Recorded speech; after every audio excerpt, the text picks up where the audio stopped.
السلام علیکم ورحمۃ اللہ وبرکاتہ۔ بھائی ان سے یہ پوچھو کہ یہ جو بھیج رہے ہیں فتوے کہ البانی نے ایسا کہا اور یہ فلاں نے ایسا کہا، فلاں نے ایسا کہا، اور وہ کوئی طالب علم ہے جو کلیہ ثالثہ کا طالب علم ہے، اس نے یہ مضمون بنایا ہے، اس نے بڑے بڑے علماء کی تحقیق کر لی پوری، اس نے علامہ عبد الرحمن مبارک پوری جنہوں نے تحفۃ الاوازی لکھی جامع ترمذی کی شرح ہیں، اور عبید اللہ مبارک پوری جنہوں نے مشکات کی شرح لکھی مرآت المفاتی، یہ سب معمولی علماء کرام تھے، ہندوستان کے بڑے محدثین تھے یہ۔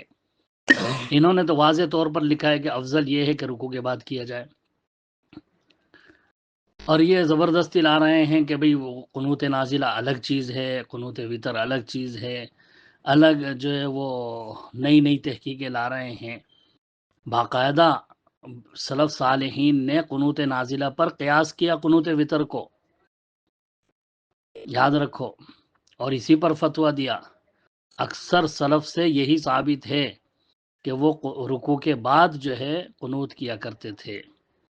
یہ تو حضرت عثمان غنی رضی اللہ تعالیٰ نے شروع کیا اس کو، کیونکہ انہوں نے یہ دیکھا کہ یہ نوجوان جو ہیں ذرا دیر سے آنے لگے ہیں، تو انہوں نے کہا چلو ان کو رکوع مل جائے گا، رکعت مل جائے گی، تو انہوں نے رکوع سے پہلے قنوت پڑھنا شروع کیا کہ اس میں تھوڑی دیر ہو جائے گی۔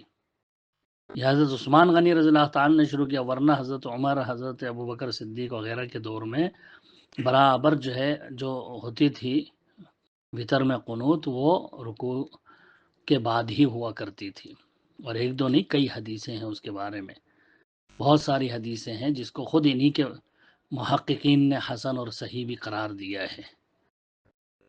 بخاری میں تو ایک بھی نہیں ہے کہ قنوت وطر میں جو ہے وہ رکوع سے پہلے کیا جائے۔ کون سی حدیث ہی پیش کر رہے ہیں؟ قنوت نازلہ والی روایتیں پیش کر رہے ہیں ساری، قنوت وطر کا کہاں ہے؟ لہٰذا ان کو ذرا بتاؤ کہ نا یہ جو ہے نا قنوت نازلہ کی ساری تفصیل بتا رہے ہیں یہ، اور قنوت وطر کی لاسٹ میں انہوں نے دی ہے۔ اور یہی راوی جو حضرت انس بن مالک کی یہ بیان کر رہے ہیں نا کہ انہوں نے کہا کہ یہ جو ہے بدعت ہے، اس کو حدیث کو انہوں نے سمجھے ہی نہیں، سمجھے ہوتے محدثین کے طریقے پر تو کبھی بھی جو ہے یہ اس طرح کے فتوے نہیں دیتے۔ یہ نئے نئے طالب علم بیچارے، حدیثوں کے سمجھ ان کو ہے نہیں، محدثین نے کس طرح سمجھا ہے۔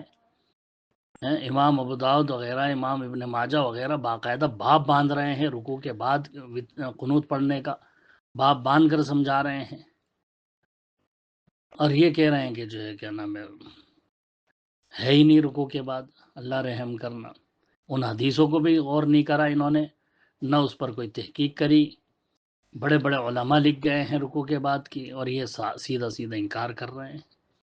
یہ جتنے بھی نوجوان آ رہے ہیں نا نئی نئی تحقیقیں لے کر کے، اور پرانے علماء کی تحقیق کو رد کر رہے ہیں، اس کا نتیجہ یہی ہے کہ نئی نئی چیزیں یہ لاتے جا رہے ہیں۔